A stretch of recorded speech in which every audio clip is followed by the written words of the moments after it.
Dear Dhamma friends, we have come to the last Dhamma discussion or question and answer session of this Kalalgoda March retreat. So I think we have received a couple of questions. We will start with the written questions. We have 6 questions today.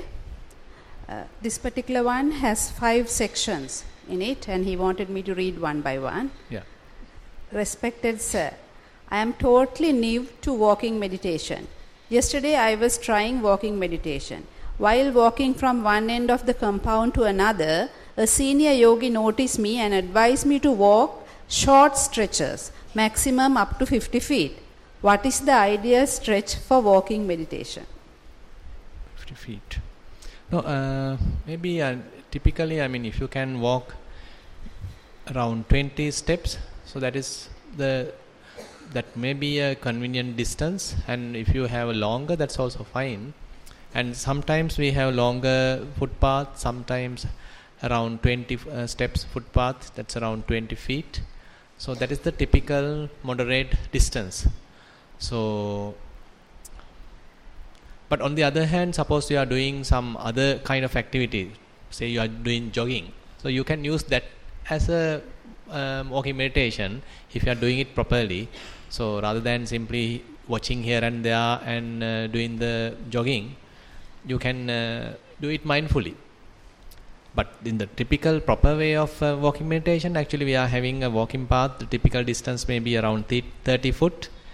And then because you can have some combination, that is the complete walking path. Step by step you are walking from this end to the other end, and then you are standing, and then you are turning, and then again standing, and then coming back. So are there other questions related to walking meditation, or shall I give some instructions related to walking meditation? Since this question is mostly about walking meditation. Yeah, the whole question? No, yeah. Yeah. Okay, then we'll go through it, and otherwise I can cover a little bit more about walking meditation. Okay. I was doing walking meditation by labeling left, right, left, as explained in the write-up. The senior yogi told me that after left, right labeling, it is better to note in the mind left leg rising, right leg rising, etc. Can you please explain the full process of walking meditation? Yeah. So actually, sorry? Have some more in that. On the same question? Yes. Yeah, we'll discuss this first, yes. So basically, say at the very beginning you don't need to do anything, you just walk on the walking path and get familiarized with the walking path, because you're going to become very much like friendly with the walking path. You just get to know about the walking path, and you just relax and just walk. Say 5 minutes you are simply walking, there is no any particular meditation as such, but you are simply walking on the path. And after that, what you simply need to do is, when your left foot is touching the ground, you have to simply keep your attention there. So the basic idea is that typically when the body walks, our mind is not in that walking posture. Our mind is thinking about the past, or maybe planning about the future. Likewise, the mind is always with something else, not with the walking posture. So here what Buddha is trying to tell us is that while walking, be walking. Completely be mindful about walking. While standing, completely be mindful about standing. While lying down, completely be mindful about lying down. And while sitting, completely be mindful about sitting. Simple posture meditation. So while walking, therefore, simply when your left foot is touching the ground, so just be aware that you can feel something. You can feel the hardness of the ground, and you can simply note that. So typically the problem is that you can't go even to this step as a beginner, because your mind simply distracts, because this sensation is fairly a neutral object, so mind does not like it. So my mind feels it like really boring, so your mind may easily go to something else, easily go to past or future. Therefore you can't simply keep your attention on this simple hardness. So in order to facilitate this, what we simply do is, when your left foot is touching the ground, so we are making a labeling. So it is the left foot. So your left foot has touched the ground and you are 100% sure it is the left, it is not the right, and it is the left foot, and now it has completely touched the ground, and now you are confirming it by labeling or noting left. And then you are putting the right leg, and again that also now completely on the ground and it has touched, and you understood that, and you are confirming it again as right. So simple left, right, you are maintaining this labeling in order to facilitate this process. So, but another issue here is in between this left and right, even though we have fraction of second or maybe a couple of seconds, even this little period is enough for your mind to distract. So because mind is so tricky or so jumping, so therefore even in between these two steps mind can distract. So therefore what you can do is simply, rather than simply telling left right, you can simply be aware of the complete rising process, your lifting process, and then the placing process. And now you have placed, and you can feel it. So you now actually, instead of having one step per leg, you are now dividing it to two steps. You have to see the complete rising cycle and complete placing cycle, or complete lifting cycle and complete placing cycle. On your right foot also complete lifting cycle and then the complete placing cycle. So you have the mind has some more work to do at that time. So mind has to properly see this whole process, otherwise you will be missing certain part. Actually you have to convince your mind in a way, a little logically at the beginning, there are some work to do here. So if the mind distract, then you are missing something, because the body or the leg does not stop while mind comes. You have to continue your walking. Even though mind has distracted, still the body is walking. So you have to continue walking even when the mind has distracted. So the mind has to be convinced again and again. The work has to be done here. You have to maintain your attention here. Then only mind will understand, okay, this is the place, this is the kammatthana, this is the working place. And so it tends to stay more and more with the leg, the sensation. So even you can distribute or divide it to three steps: lifting, moving and placing. Lifting, moving, placing. So then you have more work, more things to watch, and then mind further get involved in this process. So these are little techniques which you can employ to improve mindfulness and to keep the mind involved or anchored very well on the foot. And once you are familiar with this, once the mind is capable of doing this, then you have to stop this labeling and see whether mind can simply be with the sensation, simply be with the feeling. Then only you can go to the next step. So you don't need to continue whole life about left, right, or lifting, placing or something like that.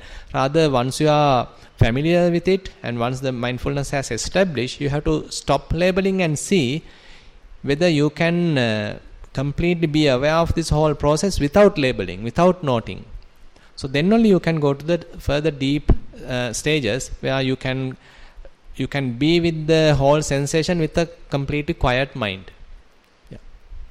Is it acceptable to use footwear while doing walking meditation? So I recommend not, because when you are using footwear, you won't get the real feeling, real natural feeling. You will simply get the typical dull kind of a feeling. It's very boring kind of feeling. But when you are going through, say for example, the sand path, maybe in the natural sand path, there may be little areas would be dry, certain areas may be wet, maybe certain areas little not even. So likewise there are different texture available throughout the path. So all these things give you some kind of a variety, so you can enjoy in a way this kind of walking, and you can understand, even though these things are very trivial things, we are coming to that simplicity. We are trying to improve the sensitivity. And here, while observing all these little things, say when you are going through a little heated area, then you can feel the heat, high temperature you can feel. Maybe little wet area, probably you can feel the little coldness there. So likewise, you can understand these little details. These are the differences between the elements, and therefore it's better to go through barefoot.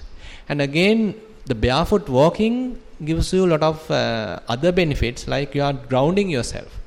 There are a lot of research done that nowadays people are not living on the earth. They are basically always wearing footwear, and everywhere. I mean, they are not grounding themselves, and now they are artificially creating certain facilities to ground the people. And I have seen in the internet. So they are having a earth outside the house, and that earth is combined with a wire, and that wire is connected to a plate-like thing, and it is being put under the bed. And now they are lying down on the bed, so they get the grounding. You see how far we have gone. Simply remove the shoes and walk. But unfortunately, in the certain countries, I mean, you may not be able to walk barefooted, because either, I mean, the whole ground may be not healthy sometimes. It's fairly extremely little certain dust might be available, which is not suitable for the skin.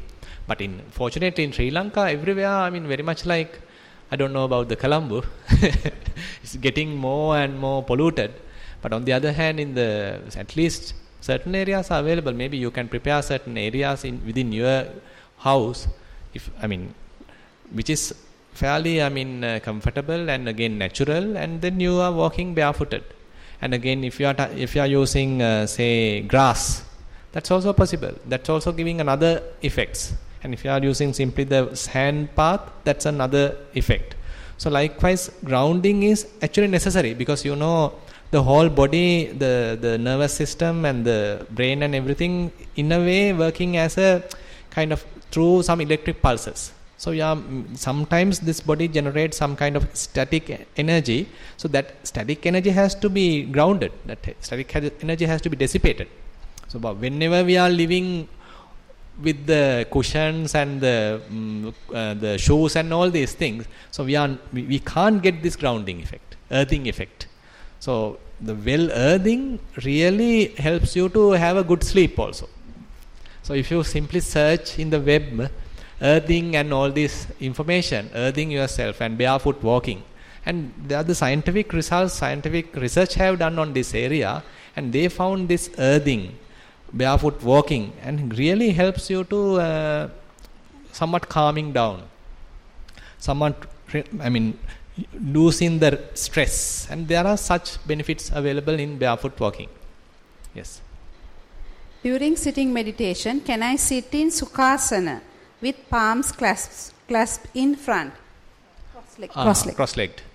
Yeah, if it is possible, no problem. So main thing is you have to be familiar with it. If it is extremely difficult posture and it is really painful, you can't sit for a long time, because as we can understand from Dhamma, this concentration only happens when body feels comfortable. Passadda kayo sukhang vedeti, sukhino chittang samadhyati. When you feel tranquil, the body and the mind feels light. As a result, the body feels little comfortable, little happy. As a result, the concentration builds up. So it's a kind of a positive side we have to grow. In order to develop concentration, we have to have a bodily comfort. We have to feel at ease. If your body is having so much pains available, then the mind can't develop concentration. Therefore, it's all right if you are familiar with the Sukhasana, and if it is comfortable for you and you are able to maintain that without any trouble, then you can use that.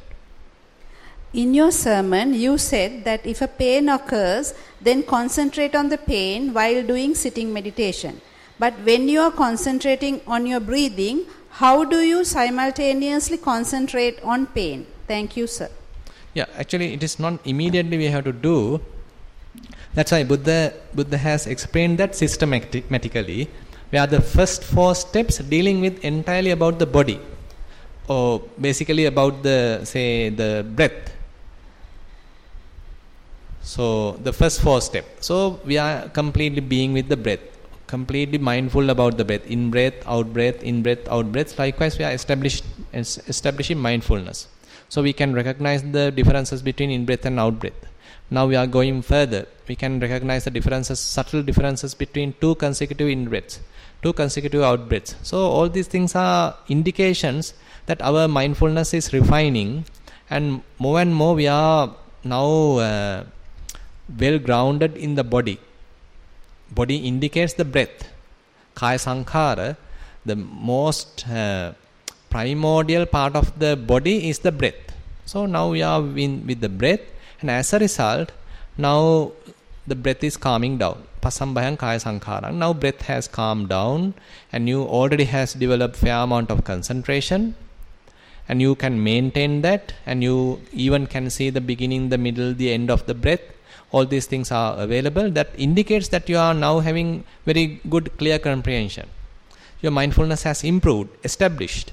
And then you are going to Vedananupassana. And what Buddha says there is, now because of this very good concentration, no distraction, mind has well focused on the breath. Now as a result of subsided defilements, now you get kind of a rupture, some kind of a pleasure arising.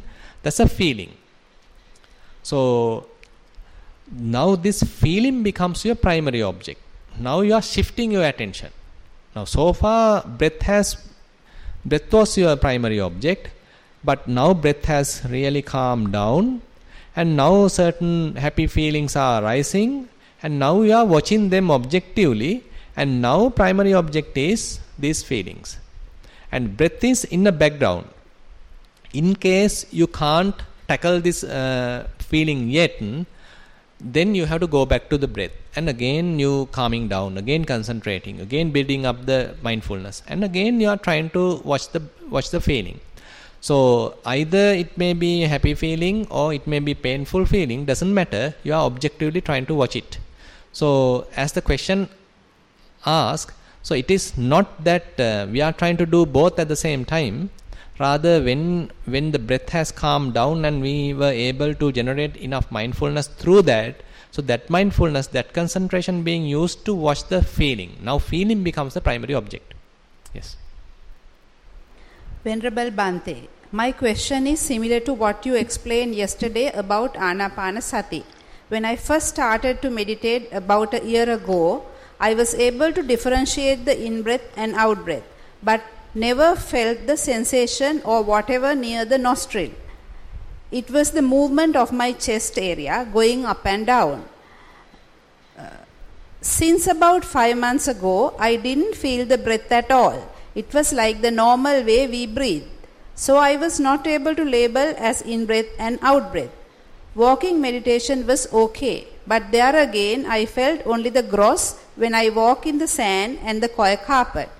Cool sensations on the tile surface. I like to know your opinion on this, Bhante. Is there anything wrong in what I do? All the same, I do meditation regularly. Yeah. So actually nothing wrong. So actually when we start meditating, we actually go through all the steps. The beginner can maybe go through all steps. But as you do it again and again, more and more mindfulness develop. So these steps happen very quickly. So you can't immediately pass these steps, and the breath may be starting as a very subtle breath. It is not gross breath. And you are doing some walking meditation, you already develop mindfulness, and with that developed mindfulness you are now coming and sitting and starting the watching the breath, and breath has already calmed down. It is very soft, very gentle breath, and you simply keep your attention at the nostril. You don't need to purposely make it rough, make it gross, and simply be aware of this very subtle breath. Doesn't matter, and it may quickly subside or quickly settle. So that indicates that the mindfulness has improved, the formations has calmed down. So that indicates the development. So you have to take it positively, and these are positive effects of your continuous practice. There's a little more into it, Yes. Bhante. One thing I must tell you, Bhante, I do everything mindfully, which I did not do earlier. I am very thankful for meditation for teaching me to be mindful. When I offer alms every day at home, I used to repeat the verses twice or thrice, the verses as I forget if I had said it or not. But now that won't happen as I do it mindfully. I am very religious and I adhere to all 7 precepts without fail. At the same time, I love to enjoy life as I love music. I am sure Lord Buddha will agree with me. Sorry. Loving music, I'm sorry. right? Will agree with me as we are still laymen. Moreover, Lord Buddha likes people to be happy and presentable. Chanting Pirit is musical. I wish and pray that I will meet Lord Buddha in my journey of samsara. I too wish that. Yeah. So anyway, no, I mean, you can't actually, we should not force ourselves to cut off from everything. Then the life become kind of dull. So let it happen naturally, let it happen gradually. So that's why, I mean, otherwise you become kind of a very dry character, rather than you can't enjoy something, you can't simply appreciate something, then it is too far. Actually, we have gone too dry. But as your mind refine, so this enjoyment also become refine and refine. Say for example, non-meditating person, for example, if we take a say young person who is now having a say going to parties and being with the people, socializing and drinking and all these things, the typical the characters. So they need very gross level of happiness to be really happy. Say for example, they want to eat with a lot of chili and all these spices and all these things. Otherwise, they can't feel the taste. So the threshold level is at very high level.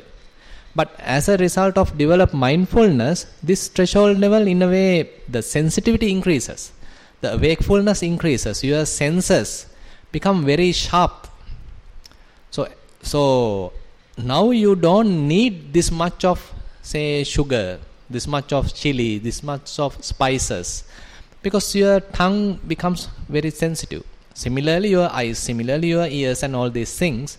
So even with little things now you can be happy, because mind is now typically when mind is under the influence of craving, it is always asking, I need this, I need that, I need this, I need that, never being satisfied. But more and more you be mindful, try to maintain your attention on a very neutral object, so the kama chanda, the sensual desire, little by little reduce, at least subside. So now you can even maintain your attention with very subtle, very boring or very neutral kind of an object. So mind does not complain, because now less agitation, less thirst inside, very much like less thirst. So no craving. Now you know how to be happy by yourself.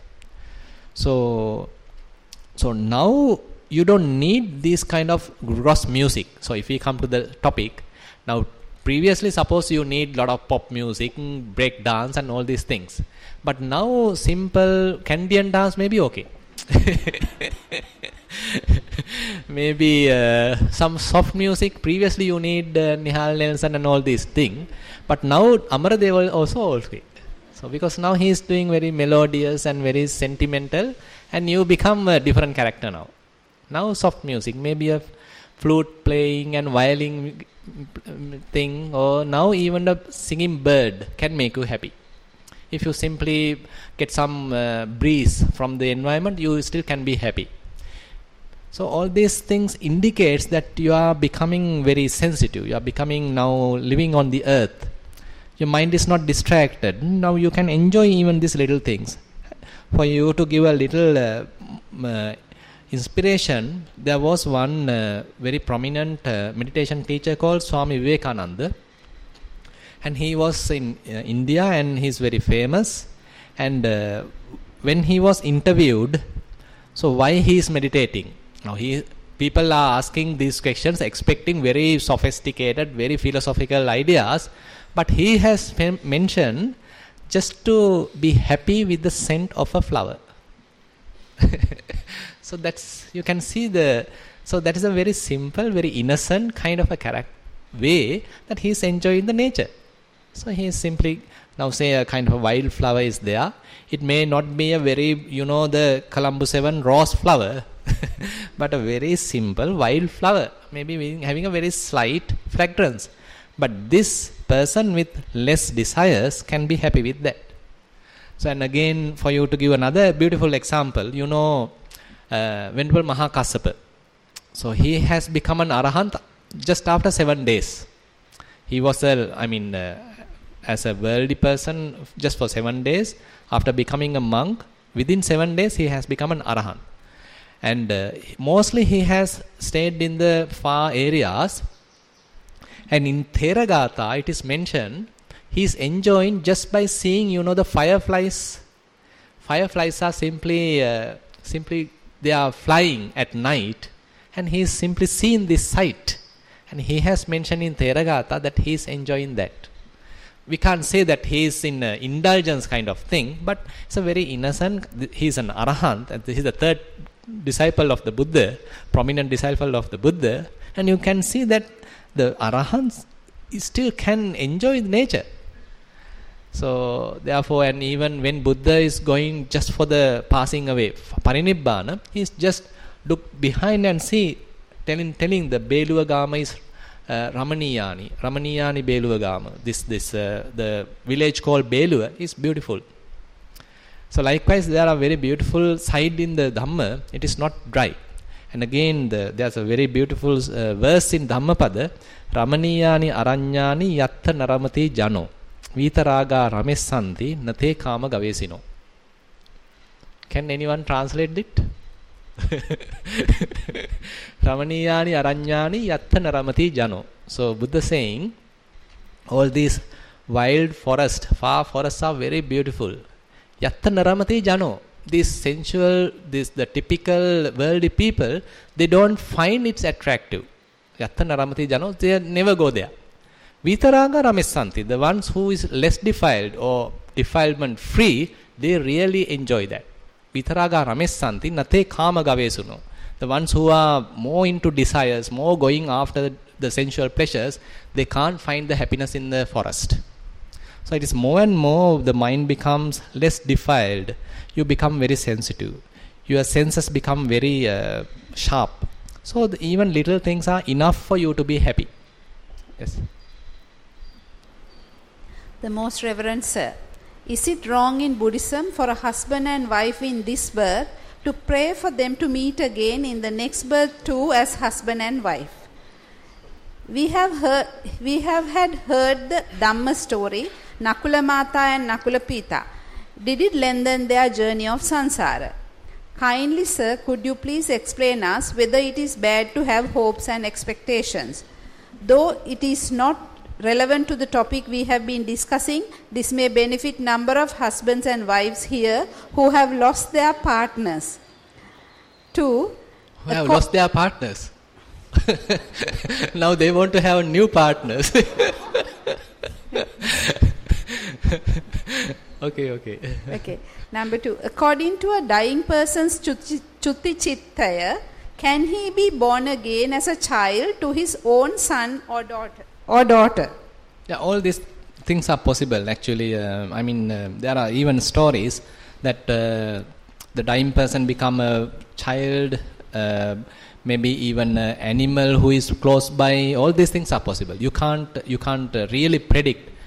You can't say it is not. Sometimes it is not possible. Sometimes it's possible. And if there's a big desire is there about your parents and about your loved ones and all these things, you can come back as a rat, snake or someone. That's also possible.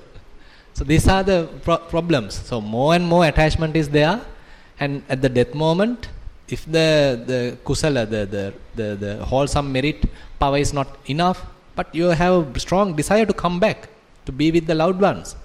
So what to do? You are coming as an animal. So that is possible. So therefore, having too much desire is always dangerous, and always mind is attached to something. Even when the body is dying, mind still grasping. Mind is reluctantly losing it now. Mind constantly want to be with the loved ones, and body is now dying, and unfortunately has to let go forcefully, like, and again coming back.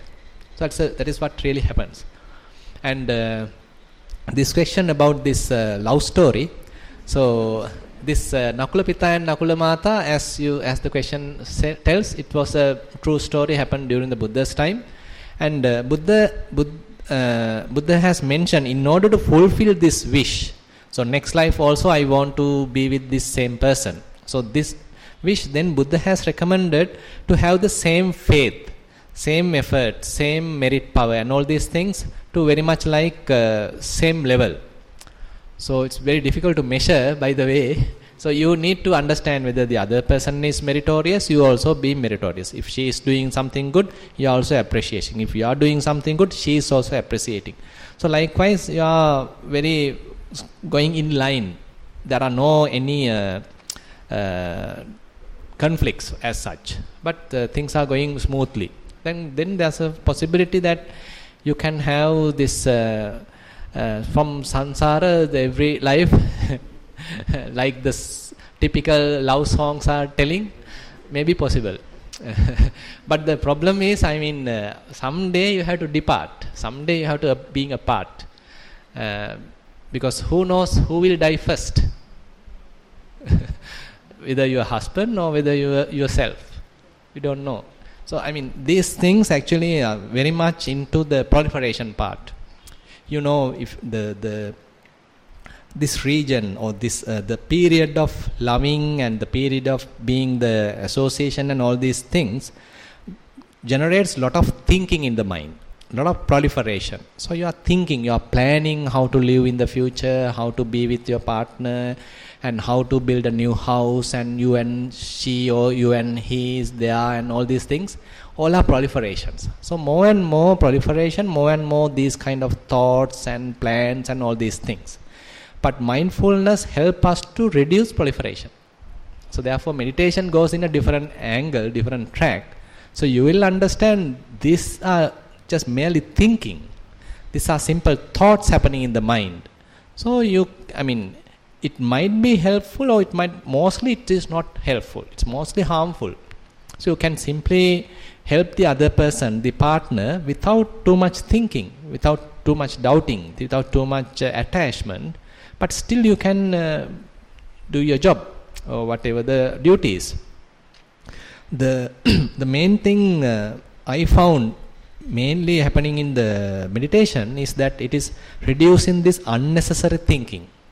If it is not happening, then that means the proper vipassana is not happening. If you are doing proper meditation, if you are doing proper mindfulness practice, this unnecessary thinking, chattering, inner chattering, proliferation has to cut down, has to reduce. Then only you start to feel that you are living. You are simple living. You are simply enjoying. You can simply be with the present moment, because mind is not talking. Whenever mind is talking, you can't live 100% with the present moment. Suppose you are simply watching the time. So in order to watch the time, if my mind is quiet, so I can immediately understand it. Now suppose you are simply watching a waterfall. So if mind is giving a lot of commentaries, then you can't really appreciate the beauty. So if you were to appreciate the whole beauty, your mind has to be quiet. It does not necessary to give any comments. Rather you are simply enjoying the environment, enjoying the scenery. So likewise, we sometimes think that the thinking is necessary, but more and more one become mindful, this harmful thinking, proliferation, storytelling and all these things start to reduce. And then you are coming to a different paradigm where these attachments and all these things, you will understand that they have the roots with the defilements. Sometimes you think, okay, love, best love and true love and all these things are there, but the ground, the roots are with the defilements. That's the issue. That's why maybe Buddha didn't encourage too much association.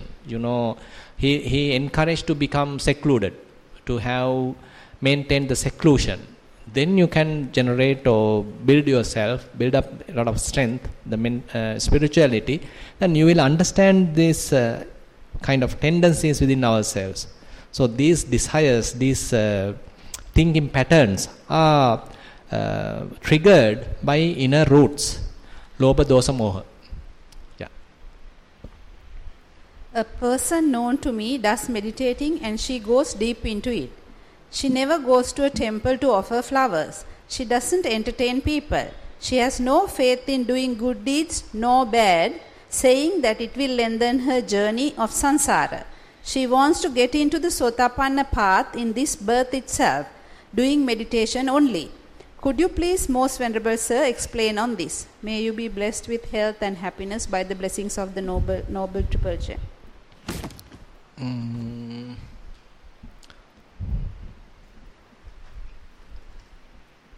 Actually, there are different characters. You can't immediately tell no or immediately tell yes, because there are different character traits within ourselves. So, but at the very beginning, we have to develop 5 faculties: Saddha, Virya, Sati, Samadhi, Panya. Saddha is the faith, Virya the effort, Sati mindfulness, Samadhi concentration, Panya is the wisdom. So these faculties we are developing. So as the meditation practice, these faculties have to develop. So, but this saddha may not be like you are going around the bodhi tree and offering the flowers and all these things. So this is a different kind of saddha. But this saddha may be something that you are believing the Buddha's teaching. You are going a little deeper. And you believe that he has enlightened, self-enlightened, and his teaching is correct. And it is still doable, it is practical. So likewise, this is a kind of a deeper saddha. So therefore, not going to temple cannot simply say that she doesn't have saddha. So she may have saddha believing that the Buddha's teaching is utterly true. It is still practical. So therefore, that faith is there. And again, before one becomes sotapanna, there are 2 paths being shown. One character going in the saddha path, another character going in the wisdom path. Saddha path person is called saddhanusari. Wisdom path person is called dhammanusari. So when we are developing faculties, saddha, virya, sati, samadhi, panya, one may go directly on the faith side. So he's having faith on the Buddha, faith on the Dhamma, faith on the Sangha, and he's continuing the practice. And these faculties are now growing, keeping saddha as at the front, as the prominent place. On the other hand, there may be a wisdom character. He's keeping the wisdom in the front. Maybe less saddha, but wisdom is guiding. He has a strong belief about the teaching. He is well convinced about the Buddha's teaching. Therefore, he is leading in the same side. So ultimately, they are coming to the same stream winner. So once when someone becomes stream winner, as per the Dhamma says, so then the saddha becomes unwavering. So then the saddha about the Buddha, Dhamma, Sangha is unshakable. Unshakable saddha is there. So therefore, we can't immediately tell this so whether she is not going to achieve it or she will achieve it. So it depends on the situation. Yeah. Venerable Bhante, maybe I will miss Bhante's teachings for a couple of months. Now I am in a state of no mind and no body for time to time. Please advise me how to continue my meditation practice. No mind, no body. No body. Yes. Yeah, if you can little explain situation. Yeah.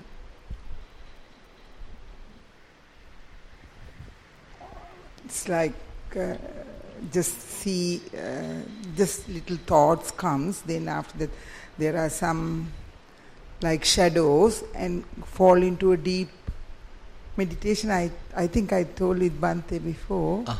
That means say you are simply watching the mind and thoughts coming and going, and after that starts coming, no thoughts at all. So at that time you are in a kind of an emptiness, is it? But at that time you don't feel anything.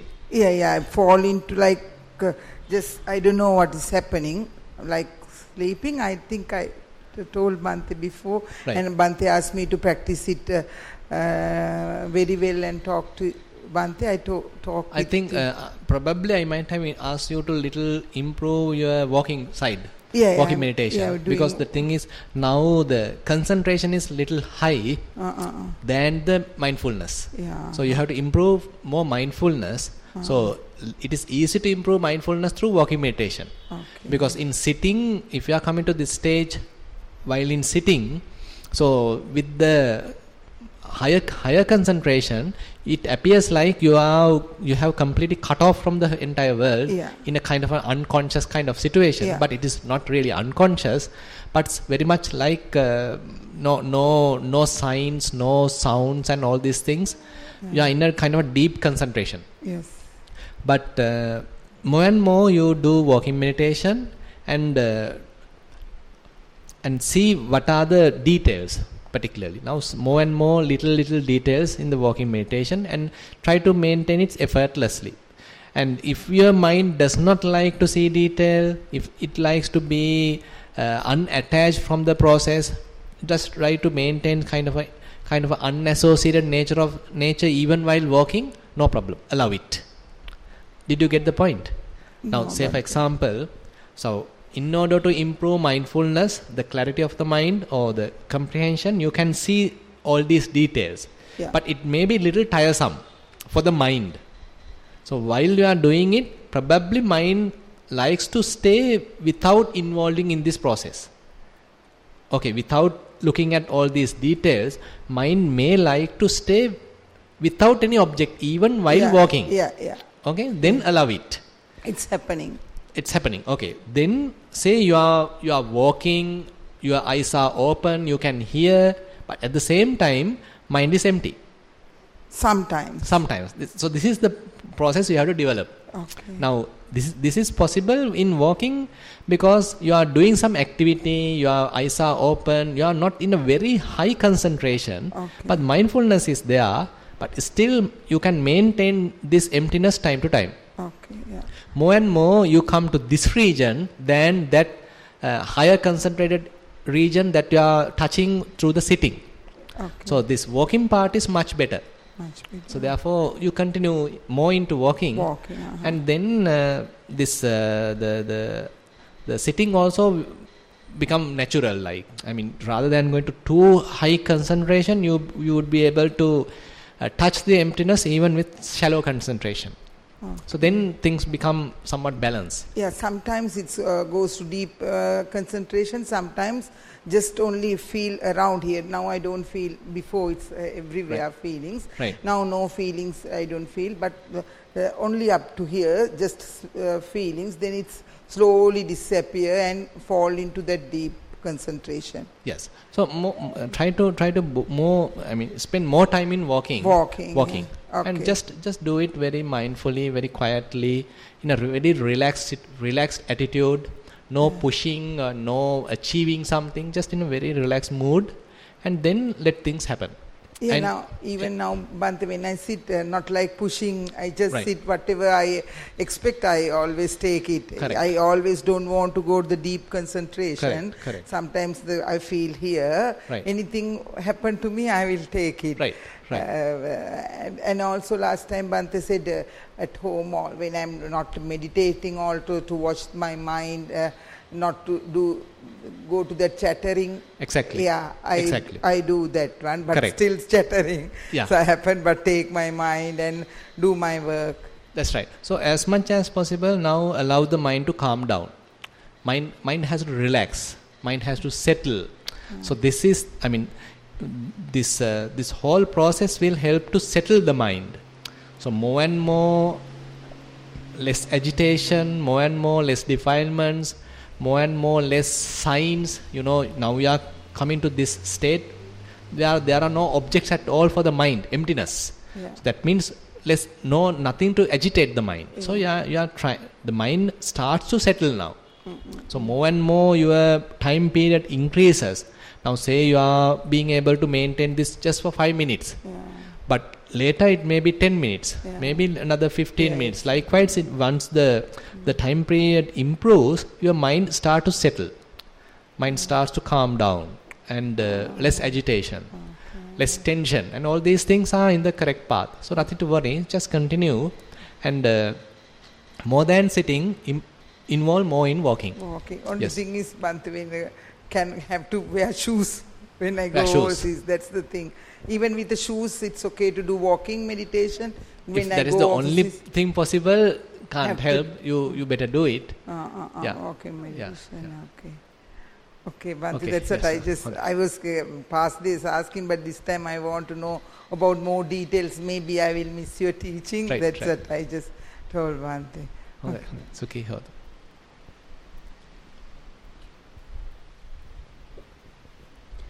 Venerable Bhante, I am beginner to meditation and today is my first day here. I am really impressed with the calm environment here and wished I should have been here from the first day of the retreat. Hope to come for a 3-day retreat next time. May you achieve all your goals in this life, dear Bhante. Yeah, may you too. Most Venerable Bhante, can you please explain what will be the reaction stroke process if we die during a dream while sleeping? While sleeping and dreaming, and while dreaming you are going to die.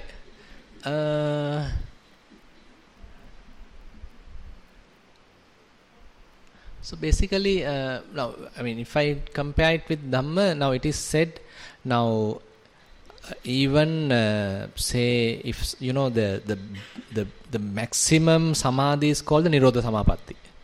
So and it is said one can't die in Nirodha Samapatti. One has to emerge from it, and then only one can die. Maybe an Anagami or an Arahant, suppose he is entering in Nirodha Samapatti, but he can't pass away in that Samapatti. He has to emerge from it. So I don't know whether it is possible to die while dreaming.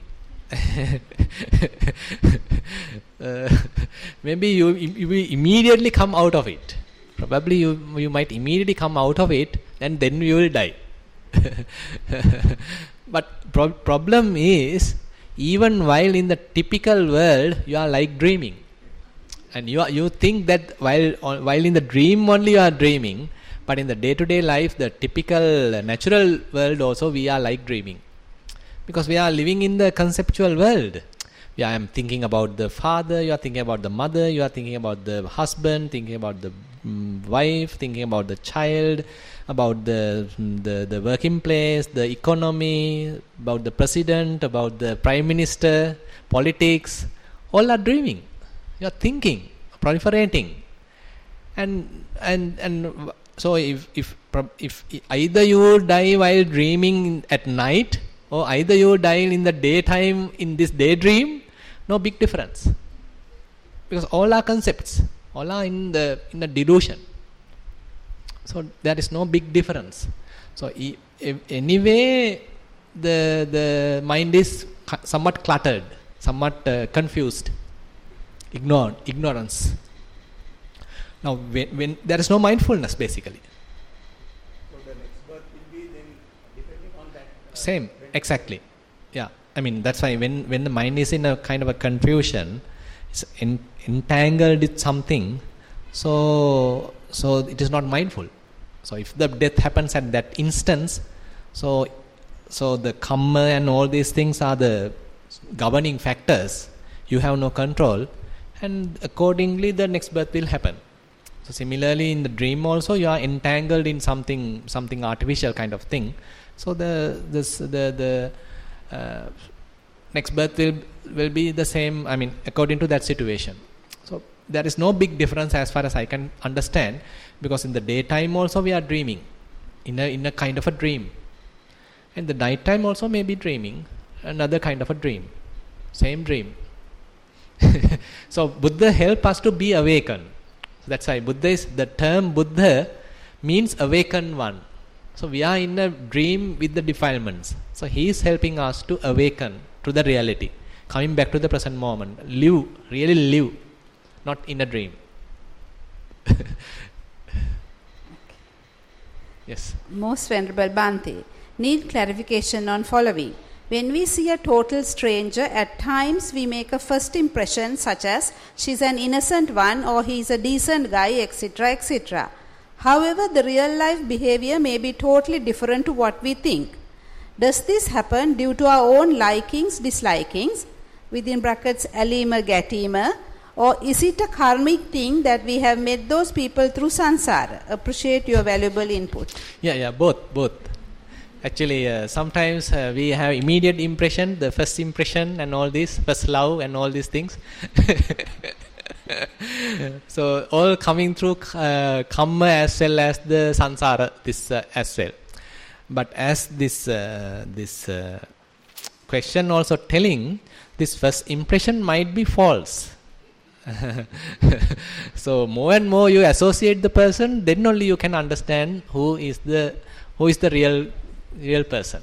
So therefore, there's a very beautiful incident happened during Buddha's time, and Buddha was at that time. King Kosala was with the Buddha, and there are a series of ascetics passing by, and then King Kosala immediately excused Buddha and then come out and pay respect to all these ascetics, and then they all have gone.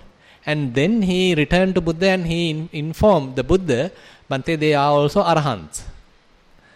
So then Buddha says, they are not.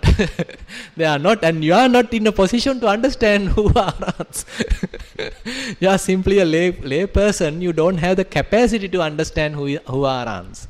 So likewise, the first impression and the typical assessment that we do might be false. So might be true, might be false. You therefore Buddha says, if you really want to understand a person, you have to associate that person for a considerable period of time. And again, you have to be very vigilant, very alert on that person. And particularly, you have to see how he is reacting in a difficult situation. Not in a typical day-to-day activity, but how he is handling a difficult situation. And if he is simply arguing and reacting and quarreling and all these things, then definitely not an arahant. So, but if he is handling this difficult situation very mindfully, in a very quiet way, in a very wise way, then you further have to do that. So likewise, these first impressions and all these things, as this one suggests, the question suggests, immediately our likes and dislikes are the really governing factor.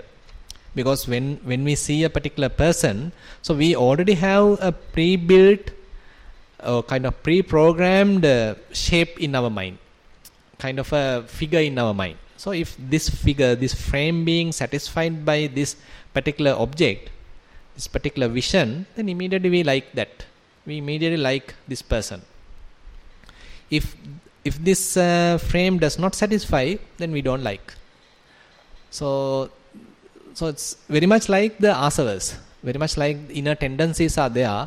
So accordingly we give the judgment. We do the judgment based on that preconditioning in the mind. So these are the ones we really, through deep meditation, we are trying to understand.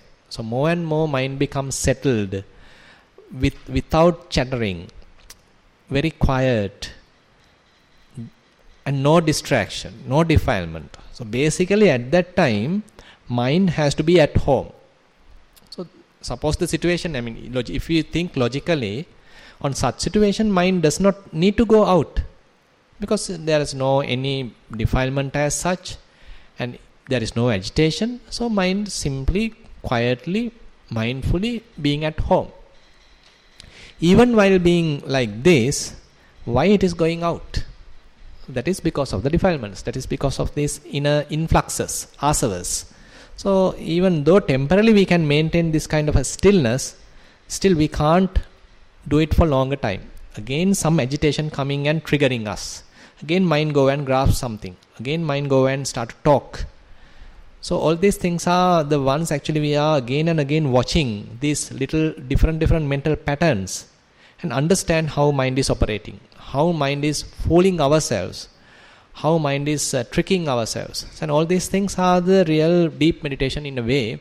So kind of self-understanding, understanding ourselves. Yes. So actually that's all the written questions. So if you have any verbal questions, we can spend some time. Yeah. Bhante, small clarification. So when I am maintaining this unassociated status, I have noticed that some kind of forgetfulness is building up. Like rather than forgetfulness, it's like memory is not retained in the mind or something like that. When I'm doing something, I do it mindfully, and later on when I try to recall whether I have done this, or when somebody asks whether you did this, and when I try to recall it, it's very difficult to recollect. Sometimes can't recollect at all. Yeah. And sometimes like when I'm doing multitasking, like especially on the computer, shifting from one screen to another and waiting till it processing, without waiting I move into another screen and do something, and when I come back to the original screen I can't remember what I was doing, and I have to take some time to memorize it. Yes. Like sometimes this is a bit funny and like uncomfortable. Like is it normal or like No, not normal. But now, I mean, kind of a transition period is there. Now you are not entirely in the say the effortless kind of situation, and you are not entirely in the unmindful kind of a memory level. So therefore, in between, like so now, certain things go blank. Like immediately, don't know what has happened, where I am, what I have done. So lost of memory, something like this. But gradually things will calm down. Gradually things will become normal, because we have to go through this transition. So without, I mean, these are little, I would say, kind of side effects. So without these side effects, you can't pass it. So simply, but later things will be normal.